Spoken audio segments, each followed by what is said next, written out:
రైతన్న సమాచారం. ఇప్పుడున్న మిర్చి రైతులు చాలామంది దోమ పురుగు ఉధృతి ఎక్కువ ఉందని చెప్పడం జరుగుతుంది. అదేవిధంగా ఫ్లవర్ గడ రాలిపోతుందని చెప్పడం జరుగుతుంది.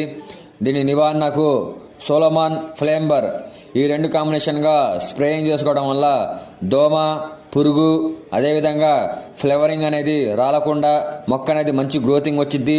ఫ్లవరింగ్ అనేది రాలకుండా సెట్ అయ్యే విధంగా ఈ ఫ్లేంబర్ అనేది ఉపయోగపడిద్ది. మిర్చి రైతులకు సెకండ్ స్ప్రేయింగ్. చాలామంది మిర్చి రైతులు తెల్లదోమ నల్లి తామర పురుగు ఉధృతి ఎక్కువ ఉందని చెప్పడం జరుగుతుంది.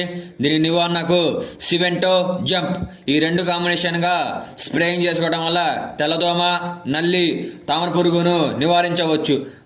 మూడో స్ప్రేయింగ్. మిర్చి రైతులు చాలామంది తెల్లదోమ నల్లి ఉధృతి ఎక్కువ ఉందని చెప్పడం జరుగుతుంది. దీని నివారణకు జింగాల సెసిమేట్ ఈ రెండు కాంబినేషన్గా స్ప్రేయింగ్ చేసుకోవడం వల్ల తెల్లదోమ నల్లిని కంట్రోల్ చేయవచ్చు.